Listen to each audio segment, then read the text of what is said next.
Do you know what's common between IAS Swati Sharma and IAS Arnav Mishra, who were preparing for the UPSC exam in 2022? They both choose the same optional subject for the UPSC exam, which is sociology. They both decided to join Vikash Ranjan Sir's sociology optional program and prepared the mains examination in sociology under his teaching and mentorship and succeeded in the UPSC civil service examination. Vikash Sir daily after class interaction with students cleared their general studies doubts as well. Just like IAS Swati Sharma and IAS Arnav Mishra, many others also followed Vikash Ranjan Sir guidance and teaching for preparation of sociology optional. And remember, success is not a matter of chance, rather right choice. Thousands of toppers made right choice by joining Vikash Ranjan Sir for sociology and essay preparation. That is a solution for 750 marks in mains. Make right choice and subscribe our courses for sociology optional, essay, ethics and CSAT. Hello friends, मेरा नाम सिद्धार्थ गुप्ता है। इस बार UP PCS में मैंने deputy collector में rank 1 प्राप्त की है और मैं देवबंद का रहने वाला हूँ और मैं बोर्न एंड ब्रॉटअप देवबंद में ही हुआ हूँ। मेरी स्कूली शिक्षा देवबंद में ही हुई है। The Doon valley public school से मैंने अपनी 10th और 12th की है। उसके बाद मैंने दिल्ली विश्वविद्यालय के हंसराज कॉलेज से बीएससी ऑनर्स फिज़िक्स किया है, जो 2018 में पूर्ण हुआ था। उसके बाद से मैं सिविल सेवा की तैयारी कर रहा हूँ। मैंने यूपीएससी के 3 अटैम्प्ट्स दिए हैं, जिसमें 3 मेंस मैंने लिखे हैं और 1 इंटरव्यू भी दिया है। और पीसीएस में ये मेरा दूसरा प्रयास था, जिसमें मुझे डिप्टी कलेक्टर में रैंक 1 प्राप्त हुई है। पिछले प्रयास में मैं नायब तहसीलदार के पद पर यूपी पीसीएस 2022 में नायब तहसीलदार के पद पर चयनित हुआ था। वर्तमान में मैं बिजनौर जनपद में कार्यरत हूँ। अब मैं अपनी स्ट्रेटजी के बारे में आपको बताऊंगा। सबसे पहले प्रीलिम्स से स्टार्ट करते हैं।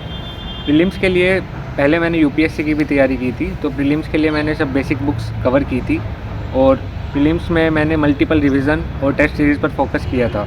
जो बेसिक बुक जो मैंने अपनी स्ट्रेटजी बनाई थी, सब टॉपर्स को देखकर ही बनाई थी और उन टॉपर्स की स्ट्रेटजी के बाद मैंने अपनी स्ट्रेटजी बनाई, जिसमें स्टार्टिंग में मैंने एनसीईआरटीज़ कवर की थी और फिर बाद में मैंने स्टैंडर्ड बुक्स भी कवर की। और मॉक टेस्ट के लिए यूपी पीसीएस के लिए मैंने कोई मॉक टेस्ट प्रीलिम्स के एज सच नहीं दिए थे और मैंने केवल प्रीवियस ईयर को मॉक टेस्ट की तरह यूज़ किया था। और उसके अलावा मैंने घटना चक्र पब्लिकेशंस की जो बुक्स हैं उनको कवर किया था। जैसे घटना चक्र पूर्वावलोकन की बुक आती है और एक आई दृष्टि आती है करंट अफेयर्स के लिए, ये सब मैंने फॉलो किया था।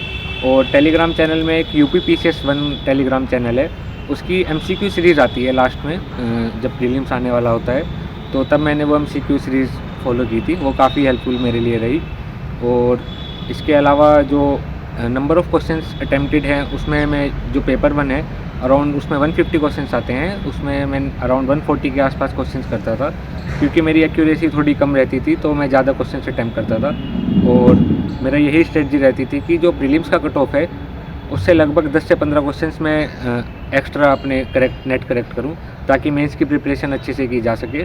और अभी 2 टाइम में मैंने ये भी देखा है कि यूपी पीसीएस के प्रीलिम्स में कई क्वेश्चन डिलीट होते हैं या कुछ क्वेश्चन आंसर की में गलत दिए होते हैं, तो उनकी वजह से एक स्ट्रेस रहता है कि जब तक रिज़ल्ट का वेट करते हैं, तो इसलिए हमारे टाइम भी काफ़ी वेस्ट होता है। तो हमको कट ऑफ से 10 से 15 मार्क्स ऊपर जाने का ट्राई करना चाहिए। और प्रीलिम्स की टारगेटेड प्रिपरेशन के लिए हमको एक तो सिलेबस देखना चाहिए। हालांकि प्रीलिम्स का सिलेबस बहुत ज़्यादा डिटेल में नहीं दिया है यूपी पीसीएस में, लेकिन जो सिलेबस है उसके पॉइंट्स को हमको याद कर लेना चाहिए। और जो प्रीवियस ईयर हैं, कम से कम हम 10 साल के प्रीवियस ईयर पेपर देखें, उनसे हम इम्पोर्टेंट टॉपिक्स का पता लगा सकते हैं कि यूपी पीसीएस किन टॉपिक्स पर फोकस कर रहा है। और ये भी देखा गया है कि प्रीवियस ईयर जो टॉपिक्स होते हैं उन पर question same to same repeat भी हो रहे हैं, तो हमको प्रीवियस ईयर पर फोकस करना चाहिए। और घटना चक्र पूर्वावलोकन करते हुए भी हमको उनके शॉर्ट नोट्स बना लेने चाहिए, जैसे geography, history, polity, environment, science के सब घटना चक्र पूर्वावलोकन के मैंने 15-15 या 20-20 पेज के नोट्स बना लिए थे अपने, जो लास्ट टाइम रिवीजन में मेरे लिए हेल्प किए थे। इसी तरह आई दृष्टि के भी मैंने नोट्स बनाए थे अपने, जो शॉर्ट नोट्स है, जो लास्ट टाइम में मुझे रिवीजन में हेल्प किए। क्योंकि आप घटना चक्र पूर्वावलोकन लास्ट में एकदम से नहीं पढ़ पाएंगे, वो 6 से 7 दिन एक बुक लेती है, तो एंड में जब आपको कोई रीज़न चाहिए होता है तो वहाँ पर वो हेल्प नहीं कर पाएगी। और अब पेपर 2 से स्टार्ट करते हैं, जो सीसेट का पेपर है। सीसेट के पेपर के लिए जैसे कि मेरा फिज़िक्स बैकग्राउंड था, तो मुझे मैथ्स और रीजनिंग करने में कोई दिक्कत नहीं आती थी। हालांकि यूपी पीसीएस के सीसेट में एक कन्वर्सेशन वाला, कम्युनिकेशन स्किल वाला सबसेट भी होता है जिसके क्वेश्चंस आते हैं। उसके लिए मैंने कुछ स्ट्रेटजी नहीं फॉलो की थी, जैसे ही पेपर 1 होता है तो उसके बाद 2 घंटे का टाइम मिलता है। उस 2 घंटे में मैं यूट्यूब पर उसके प्रीवियस ईयर के क्वेश्चंस देख लेता था और उनको तभी मैं उनको 2x पर चलाकर तभी उन क्वेश्चंस को कर लेता था, क्योंकि प्रीलिम्स के जो सीसेट पेपर है उसमें आपको 33% मार्क्स चाहिए होते हैं, वो आसानी से इसमें प्राप्त किए जा सकते हैं। अब प्रीलिम्स के बाद मैं इस एग्ज़ाम के नेक्स्ट स्टेज पर आना चाहूँगा, जो मेंस है। और ये काफ़ी इंपॉर्टेंट स्टेज है, क्योंकि ये 1500 मार्क्स की होती है, यही आपके फाइनल सिलेक्शन डिसाइड करती है। मेंस में अब यूपी पीसीएस ने ऑप्शनल हटा दिया है, तो इसकी जगह यूपी स्पेशल 2 पेपर आए हैं। तो अब जीएस 1, 2, 3, 4, 5 और 6 आए हैं, और एक हिंदी और एसए का पेपर होता है। मैं हिंदी से स्टार्ट करना चाहूँगा। जो 2022 वाला अटैम्प्ट था उसमें मैं हिंदी नहीं पढ़ पाया था due to paucity of time, और उसकी वजह से मेरे हिंदी में मार्क्स भी काफ़ी कम थे। लेकिन इस बार मैंने हिंदी पर फोकस किया। यूथ पब्लिकेशन की एक बुक आती है, उसमें प्रीवियस ईयर हिंदी के जो पेपर होते हैं वो सारे दिए होते हैं, उनके मैंने शॉर्ट नोट्स बनाए थे और उनको सब पढ़ा था। जो ग्रामर वाला पोर्शन होता है और जो लेटर वाला पोर्शन होता है उसमें मैंने सबके फॉर्मेट्स बनाए थे, उनके एग्जाम्पल्स लिखे थे, ताकि मैं एग्ज़ाम में सही से परफॉर्म कर पाऊँ। एस्से के लिए जो मेरी स्ट्रेटजी थी उसमें 3 एस्से लिखने होते हैं, तो तीनों एस्से मैंने अलग अलग फॉर्मेट में लिखे थे। जैसे कोई एस्से मैंने केस स्टडी से स्टार्ट किया, कोई कोट से स्टार्ट कर दिया, या किसी एस्से में मैंने कोई डेटा दिया या कोई रिपोर्ट कोट कर दी। तो इस तरह से मैं एस्से को स्टार्ट करता था, और फिर उस एस्से का मेरे लिए क्या मीनिंग है वो मैं एक्सप्लेन करता था। उसके बाद उसका historical perspective, political perspective, economic perspective, society में उसका क्या इम्पैक्ट रहेगा, इंटरनेशनल रिलेशन से वो रिलेटेड है नहीं, साइंस एंड टेक उसमें क्या रहेगी, एथिक्स के क्या उसमें कंटेक्स्ट है, ये सब मैं उसमें एक्सप्लेन करता था और एक पॉजिटिव एंड पर एस्से को एंड करता था। इसके बाद GS 1 का पेपर होता है। GS 1 के पेपर में हिस्ट्री के लिए मैंने स्टार्टिंग में NCERTs की थी, उसके बाद मैंने स्पेक्ट्रम पढ़ी। स्पेक्ट्रम का आपको बहुत बार रिवीजन करना पड़ेगा, क्योंकि प्रीलिम्स और मेंस दोनों के लिए इम्पोर्टेंट है, और स्पेक्ट्रम को लगभग मैंने 15 से 20 बार पढ़ा होगा। उसके मैंने शॉर्ट नोट्स भी बनाए थे, और शॉर्ट नोट्स बनाकर मैं उनको रिवाइज़ करता था। और हिस्ट्री में मिडेवल हिस्ट्री और एंशिएंट हिस्ट्री के लिए मैंने NCERTs ही की थी, जो मेरा मानना है काफ़ी रहती है प्रीलिम्स के लिए। और मेंस में मैंने एक फाइन आर्ट्स की बुक आती है, NCERT आती है, वो कवर की थी, और नितिन सिंघानिया की थी। इसके अलावा राव IAS कंपस की मेंस कंपस आती है, वो मैंने आर्ट एंड कल्चर के लिए और हिस्ट्री के लिए फॉलो की थी। और इसके जो पोस्ट इंडिपेंडेंस हिस्ट्री वाला पोर्शन होता है उसको मैंने इंडिया आफ्टर इंडिपेंडेंस नाम से एक NCERT आती है, उसे कवर किया था। और जो प्रधानमंत्री सीरीज़ है ABP न्यूज़ की, उससे मैंने इस पोर्शन को कवर किया था। इसके बाद जो सोसाइटी का पेपर होता है उसमें मैंने इंडियन सोसाइटी की जो बुक है और Indian social change and development, ये 2 बुक्स मैंने फॉलो की थी। इसके अलावा राव कंपस आती है सोसाइटी के लिए, वो मैंने फॉलो की थी। इसके अलावा वर्ल्ड हिस्ट्री में मैंने स्टडी IQ से नोट्स प्रिपेयर किए थे, और जो टॉपिक्स दिए हैं सिलेबस में उनको ही मैंने वर्ल्ड हिस्ट्री के नोट्स उनके ही सिर्फ प्रिपेयर किए थे, ज़्यादा एग्जॉस्टिव मैंने इसकी प्रिपरेशन नहीं की थी। और जो ज्योग्राफी वाला पोर्शन है उसके लिए मैंने NCERTs फॉलो की थी। क्लास 11th की 2 NCERT हैं और क्लास 12th की 2 NCERTs हैं, उनको मैंने काफ़ी बार पढ़ा था, उनके मल्टीपल रिविजन्स किए थे, तो उसको मैंने प्रीलिम्स और मेंस दोनों में ही फॉलो किया था। GS 1 में वैल्यू एडिशन के लिए मैंने ओनली IAS की प्रहार मैगज़ीन आती है, उसको फॉलो किया था। और GS 1 में आपको वैल्यू एडिशन जैसे हिस्ट्री में ईयर्स कर सकते हैं, किंग्स के नेम कर सकते हैं, जो फ्रीडम फाइटर है उनके नेम मेंशन कर सकते हैं। ज्योग्राफी में मैप ड्रॉ कर सकते हैं, डायग्राम ड्रॉ कर सकते हैं। ऐसी सोसाइटी में हम करंट सोसाइटी के एग्जांपल दे सकते हैं, एंशिएंट सोसाइटी के एग्जांपल दे सकते हैं। सोशियोलॉजिस्ट हैं उनको हम कोट कर सकते हैं। तो ये सब वैल्यू एडिशन इसमें आता है। हम डेटा भी कोट कर सकते हैं इसमें। इसके बाद GS 2 का पेपर होता है। GS 2 में पॉलिटी, गवर्नेंस और इंटरनेशनल रिलेशंस आते हैं। पॉलिटी के लिए आप लक्ष्मीकांत और मेंस 365 जो विज़न IAS की आती है उसको फॉलो कीजिए और इनके मल्टीपल रिवीजन कीजिए। विज़न IAS की जो मेंस 365 है उसके आप शॉर्ट नोट्स बना सकते हैं, जो सिलेबस के इंपॉर्टेंट टॉपिक्स हैं उन पर, जैसे फेडरलिज्म है, इलेक्शंस हैं और सेपरेशन ऑफ पावर है, फंडामेंटल राइट्स है, duties of prime minister and president है, इन सब पर आप नोट्स बना सकते हैं। और गवर्नेंस पोर्शन के लिए भी मैंने विज़न IAS का जो वैल्यू एडिशन मटेरियल होता है उसको पढ़ा था, और उसी बुकलेट में साइड में मैंने अपने नोट्स बना लिए थे फॉर क्विक रिवीजन। उसमें आपको काफ़ी वैल्यू एडिशन के पॉइंट्स मिल जाते हैं, जिसको आप बाकी पेपर में जैसे GS 3 में भी कोट कर सकते हैं। और इसके अलावा मैंने मेंस 365 जो गवर्नेंस की आती है वही फॉलो की थी। इंटरनेशनल रिलेशंस के लिए मैंने डेली न्यूज़पेपर पढ़ता था। उसमें न्यूज़पेपर में जो इंटरनेशनल रिलेशंस के एक्सपर्ट होते हैं उनके कोट्स वगैरह जो होते थे या उनकी कुछ जोग्राफिकल जियोपॉलिटिकल कंटेक्स्ट में कोई टेक होता था तो मैं उसको मेंशन अपने आंसर्स में करता था। और इसके अलावा जो विज़न की ही मेंस 365 आती है इंटरनेशनल रिलेशंस की, वो मैंने पढ़ी थी।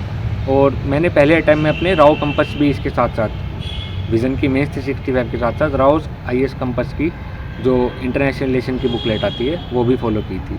और इसमें वैल्यू एडिशन के लिए विज़न IAS की वैल्यू एडिशन मटेरियल जो आता है वो क्विक रिवीजन मटेरियल के नाम से आता है, वो मैंने फ़ॉलो किया था। ओनली IAS का जो प्रहार सीरीज़ आती है उसको फॉलो किया था।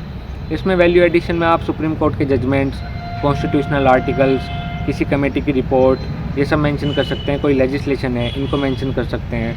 गवर्नेंस जो टॉपिक है उसमें आप डेटा मेंशन कर सकते हैं, कोई ARC रिपोर्ट मेंशन कर सकते हैं। ऐसे ही इंटरनेशनल रिलेशंस में आप किसी कंट्री के साथ हमारा इंडिया का कितना ट्रेड है वो मेंशन कर सकते हैं। इंपॉर्टेंट प्रोजेक्ट्स क्या चल रहे हैं वो मेंशन कर सकते हैं। कुछ जियोपॉलिटिकल कीवर्ड्स होते हैं वो मेंशन कर सकते हैं, जैसे मल्टीपोलर वर्ल्ड हो गया, ideological approach to international relations हो गया, प्रैग्मेटिज्म क्या है।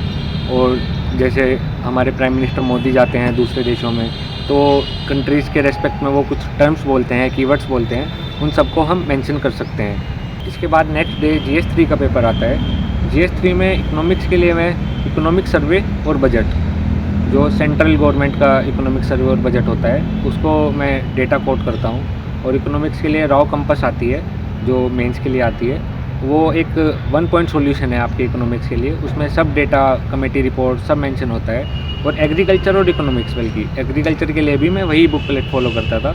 और उसमें से क्वेश्चंस भी काफ़ी आते हैं, अच्छा कंटेंट भी मिल जाता है आपको, वैल्यू एडिशन भी मिल जाता है, कंसेप्ट्स भी क्लियर हो जाते हैं, तो उसको मैंने फॉलो किया था। और इसके बाद जो डिज़ास्टर मैनेजमेंट का पेपर होता है उसमें मैं NDMA रिपोर्ट्स पढ़ता था। और जो डिज़ास्टर मैनेजमेंट के लिए ज्योग्राफी का जो पोर्शन है उसमें से मैं कुछ पॉइंट्स उठाता था। और ऐसे ही एनवायरनमेंट के लिए, एनवायरनमेंट और डिज़ास्टर मैनेजमेंट के लिए मैं विज़न IAS की जो मेंस 365 होती है उसको फॉलो करता था।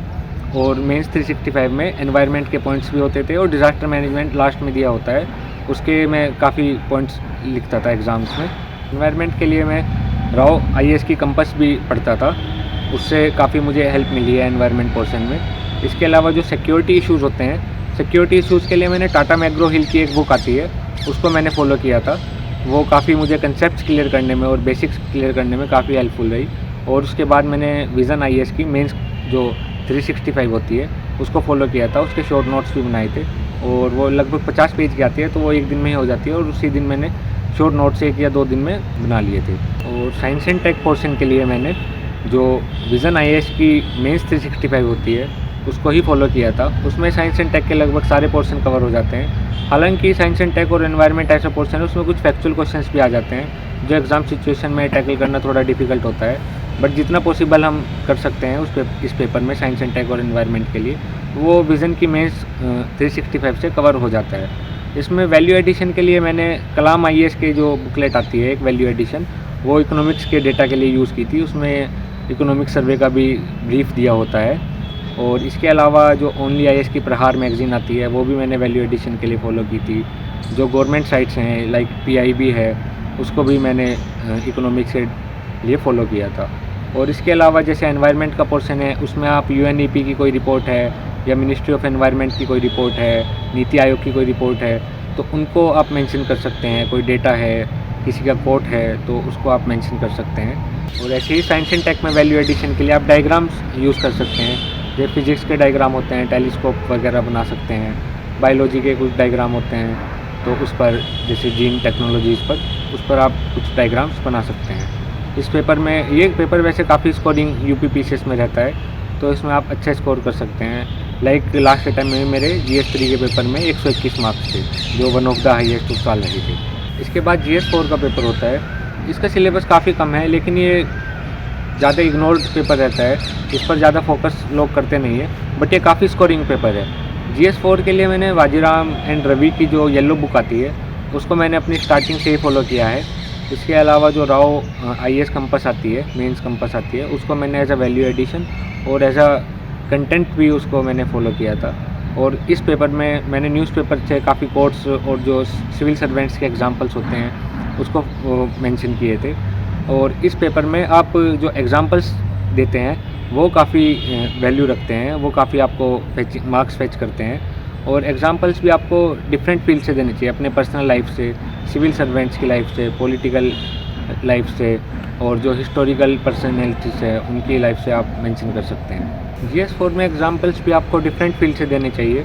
जैसे मैं डिफरेंट फील्ड्स कहूँ तो रामायण, महाभारत, हिस्ट्री, पॉलिटी, अपनी पर्सनल लाइफ है, और जो सिविल सर्वेंट्स हैं, बॉलीवुड हो गया, क्रिकेट हो गया, इन सब के एग्जांपल्स मैं अपने आंसर में मेंशन करता था, जिनसे ये काफ़ी मार्क्स फेचिंग होते हैं। इससे आपको हेल्प भी मिलती है और एग्जामिनर का इंटरेस्ट भी इस पेपर को, आपकी जो आंसर बुकलेट है उसको पढ़ने में हेल्प होता है। वीडियो एडिशन के लिए इसमें मैंने भी प्रहार की जो मैगज़ीन आती है वो फॉलो की थी। न्यूज़पेपर से मैं कोट्स उठा लेता था, वो मैं लिखता था। और जैसे कुछ इंपॉर्टेंट पर्सनैलिटीज़ है, स्वामी विवेकानंद है, मदर टेरेसा है, रविंद्रनाथ टैगोर है, महात्मा गांधी है, डॉक्टर APJ अब्दुल कलाम, उनके कोट्स मैं मेंशन करता था। इसके बाद यूपी स्पेशल जो पेपर है, GS पेपर 5 और GS पेपर 6, उनकी मैं स्ट्रेटजी शेयर करना चाहूँगा। ये इसी बार यूपी PCS ने ऐड किए हैं और इनके ऐड होने से एक लेवल प्लेइंग फील्ड आया है। अब ऑप्शनल का रोल ख़त्म हो गया है यूपी PCS में। इन पेपर्स की प्रिपरेशन मैंने ओनली IAS की जो बुकलेट आई थी उसमें से मैंने काफ़ी कवर किया था। और इसके अलावा राकेश सारस्वत की एक बुक आती है टाटा मैग्रो हिल पब्लिकेशन की, उसको भी मैंने फॉलो किया था। और जो दृष्टि IAS की बुकलेट थी उसको भी मैंने इस पेपर में फ़ॉलो किया था। और इस पेपर में वैल्यू एडिशन के लिए मैंने जो फॉलो किया था वो गवर्नमेंट ऑर्डर्स थे, जो गवर्नमेंट साइट्स थी उनके मैंने जो डेटा आते थे उसको फॉलो किया था। गूगल का यूज़ किया था, यूट्यूब पर कुछ अगर न्यूज़ आती थी उसको मैंने फॉलो किया था। न्यूज़पेपर में कुछ यूपी रिलेटेड न्यूज़ होती थी, जैसे ग्लोबल इन्वेस्टर समिट पर थी, यूपी में किसानों के लिए क्या क्या किया जा रहा है, और फूड सिक्योरिटी के लिए क्या किया जा रहा है, एनवायरनमेंट के लिए क्या किया जा रहा है, एनर्जी सिक्योरिटी के लिए क्या किया जा रहा है, इकोनॉमिक्स क्या है यूपी की, और यूपी का बजट, यूपी का इकोनॉमिक सर्वे, यूपी का जो पॉपुलेशन सर्वे होता है जिसको सेंसस बोलते हैं, सेंसस में क्या यूपी की स्टेटस है, इस सबको मैंने फॉलो किया था। चीफ मिनिस्टर की स्पीच, माननीय प्रधानमंत्री की स्पीच, इन सबको मैंने फॉलो किया था। इसके अलावा जो माननीय चीफ सेक्रेटरी का एक गवर्नमेंट ऑर्डर आया था जिसमें जो 15 अगस्त को आया था, जिसमें यूपी गवर्नमेंट की अचीवमेंट्स लिखी थी, उसके मैंने काफ़ी डिटेल में नोट्स बनाए थे। और वो केवल डेटा था उसमें, वो मुझे लगता है कि इस पेपर में, इन दोनों पेपर में, GS5 और GS6 में मुझे काफ़ी हेल्प किया था। अब मैं आंसर राइटिंग पर आना चाहूँगा। आंसर राइटिंग इस एग्ज़ाम का इंपॉर्टेंट एस्पेक्ट है। अगर आप आंसर राइटिंग नहीं करेंगे तो आप पेपर ही पूरा नहीं कर पाएंगे, तो आपकी आंसर में ना क्वांटिटी होगी और ना क्वालिटी होगी। और आंसर राइटिंग के लिए मैंने स्टार्टिंग में @सारथी जो प्लेटफॉर्म है उसके लाइव आंसर राइटिंग सेशंस में करता था। फोरम IAS की टेस्ट सीरीज़ मैंने लगाई है। स्टार्टिंग में आपको आंसर राइटिंग में थोड़ी दिक्कत आएगी, आपके ख़राब आंसर्स लिखे जाएंगे, लेकिन आप उसकी टेंशन लेने की ज़रूरत नहीं है। आप निरंतर प्रयास करते रहिए, निरंतर आंसर राइटिंग करेंगे तो एक दिन आपको आंसर राइटिंग में कंफर्टेबल हो जाएंगे। और जब आंसर राइटिंग में आप कंफर्टेबल हो जाएंगे तो आप अपने जो थॉट्स हैं, जो वैल्यू एडिशन है, वो सब अपने आंसर्स में मेंशन कर सकेंगे। आंसर राइटिंग में मैं ये भी कहना चाहूँगा कि जब आप फुल लेंथ मॉक लगाते हैं तो उस पेपर को आप 5 से 10 मिनट पहले जो टाइम शेड्यूल होता है कवर करने का ट्राई कीजिए, ताकि आप एग्ज़ाम जो सिचुएशन है उसमें आप कंफर्टेबल रहें। और आंसर राइटिंग के लिए एस्पिरेंट्स को ये भी कन्फ्यूज़न रहता है कि वो कौन सा पेन यूज़ करे। तो मैंने V5 और V7 दोनों पेन यूज़ किए थे, लेकिन जिस भी पेन को आप यूज़ करने में कंफर्टेबल हो आप वो पेन यूज़ कर सकते हैं। इसके बाद मैं नोट मेकिंग पर आना चाहूँगा। स्टार्टिंग में मैंने स्टैंडर्ड बुक्स की जो जिस्ट है वो अपने नोट्स में लिखी थी और मैंने डिटेल में काफ़ी नोट्स बनाए थे, फिर मैं उन नोट्स को ही रिवाइज़ करता था। इसके बाद जैसे जैसे मैं उन नोट्स को रिवाइज़ करता गया, उन नोट्स को मैं छोटा करता गया, तो मेरे नोट्स बाद में 15 से 20 पेज में एक सब्जेक्ट के हो जाते थे, जिनको मैं लास्ट टाइम पर रिवाइज़ करता था। और एग्ज़ाम में यही जो शॉर्ट नोट्स हैं और फ्लैश नोट्स हैं वही मेरे काम आते थे। मैं टाइम मैनेजमेंट पर आना चाहूँगा। इसमें मेरा मानना है कि इस एग्ज़ाम को क्लियर करने के लिए हार्ड वर्क के साथ साथ स्मार्ट वर्क की भी रिक्वायरमेंट होती है। और टाइम मैनेजमेंट का मैं कंसेप्ट मानता हूँ कि आपको फालतू का टाइम वेस्ट नहीं करना चाहिए। जितना टाइम आपको पढ़ाई के लिए मिल पा रहा है उसको आप यूटिलाइज़ कीजिए। और स्टडी आवर्स में जब 2022 में सिलेक्शन से पहले मैं फ्री ही रहता था, तो मैं लगभग जितना टाइम मुझे मिल पाता था मैं पढ़ता था। हालांकि ऐसा नहीं था कि मैंने सभी चीज़ों से अपनी फ़िज़िकल एक्टिविटी या सोशल लाइफ है उसे कट ऑफ कर लिया था, लेकिन मैं पढ़ाई के साथ साथ इन चीज़ों को भी मैं बैलेंस करके चलता था। और जो डेली रूटीन की मैं बात करूँगा, मैं स्टार्टिंग में रात में पढ़ना प्रेफर करता था। मैंने लाइब्रेरी ज्वाइन की हुई थी, तो मैं रात में वहाँ लाइब्रेरी में पढ़ता था और दिन में मैं सोता था। लेकिन जब जैसे जैसे एग्ज़ाम पास आता था, तो मैं एग्ज़ाम के शेड्यूल में खुद को अडेप्ट कर लेता था। और फिर जैसे प्रीलिम्स का टाइम होता था, उसी टाइम पर मैं अपना पढ़ाई का शेड्यूल रखता था, ताकि आपका माइंड जब एग्ज़ाम में आप बैठें तो उस वक्त आपका माइंड वर्क करता रहे। मैं इस एग्ज़ाम के डूज़ एंड डोंट्स के बारे में बताना चाहूँगा। आपको इस एग्ज़ाम में मल्टीपल रिवीजन पर फोकस करना है। आपको एक बुक को 10 बार पढ़ना है, ना कि 10 बुक को एक बार पढ़ना है। जब आप मल्टीपल रिवीजन करेंगे तो आपके माइंड में वो कंटेंट जो है वो रिटेन भी हो पाएगा, और आपको इधर उधर के फालतू कंटेंट पर नहीं भागना है। जो रिलेवेंट पोर्शन है उस पर ही फोकस करना है, और जो एग्ज़ाम में पूछा जाता है उसको उतना ही वेटेज में पढ़ना है। आपको किसी सब्जेक्ट, जैसे कोई आपका फेवरेट सब्जेक्ट है, तो ऐसा नहीं है कि आप पूरा दिन उसको ही पढ़ते रहेंगे। जो एग्ज़ाम की रिक्वायरमेंट है, आपको टारगेटेड स्टडी करनी है, उसी के अकॉर्डिंग आप अपनी प्रिपरेशन करिए। डूज़ में मैं ये कहना चाहूँगा कि आपको मल्टीपल रिवीजन करना है, और आपको आंसर राइटिंग प्रैक्टिस करनी है, टेस्ट सीरीज सॉल्व करनी है। आपको जितना आप प्रैक्टिस करेंगे उतना आप एग्ज़ाम में अच्छा परफॉर्म कर पाएंगे। अब मैं एग्ज़ाम के लास्ट स्टेज पर आना चाहूँगा, जो इंटरव्यू होता है, जिसको पर्सनैलिटी टेस्ट भी बोलते हैं। जैसे ही आपकी इंटरव्यू कॉल आए, आप 2 न्यूज़पेपर पढ़ना स्टार्ट कर दें, और आप अपने आसपास के सराउंडिंग्स या अपने होम डिस्ट्रिक्ट का जो आपकी एजुकेशनल क्वालिफ़िकेशन है उसके बारे में, अपने नेम के बारे में, इनके बारे में आप पढ़ें। और जो आप मॉक टेस्ट हैं, मॉक इंटरव्यूज़ हैं, उनको भी दें। स्टार्टिंग में मैंने काफ़ी मॉक इंटरव्यूज़ दिए थे, हालांकि इस टाइम में मैं कोई भी मॉक इंटरव्यू नहीं दे पाया था, क्योंकि मुझे टाइम नहीं मिल पाया था। लेकिन मॉक इंटरव्यू आपको एक फॉर्मल सेटअप में बैठने के लिए, और आपकी स्पीकिंग स्किल्स इम्प्रूव करने के लिए, और आपकी जो कन्वर्सेशन स्किल्स हैं उनको इम्प्रूव करने के लिए, आपके कॉन्फिडेंस को बढ़ाने के लिए हेल्पफुल होते हैं। इसके अलावा जो आपके पीयर ग्रुप हैं, उसको आप यूज़ कर सकते हैं अपनी इंटरव्यू प्रिपरेशन में। आप अपने फ्रेंड्स को बोल सकते हैं कि आप उनसे वो आपसे क्वेश्चंस पूछें और आप उनके आंसर्स देने का ट्राई करें। आप मिरर प्रैक्टिस कर सकते हैं अपनी स्किल सुधारने के लिए। और इंटरव्यू बोर्ड के सामने आपको ये रहना होता है कि आप एकदम कॉन्फिडेंट रहे, और आप कन्विंसिंग आंसर्स दें उनको, जिससे वो इंटरव्यू बोर्ड आपका इम्प्रेस हो जाए।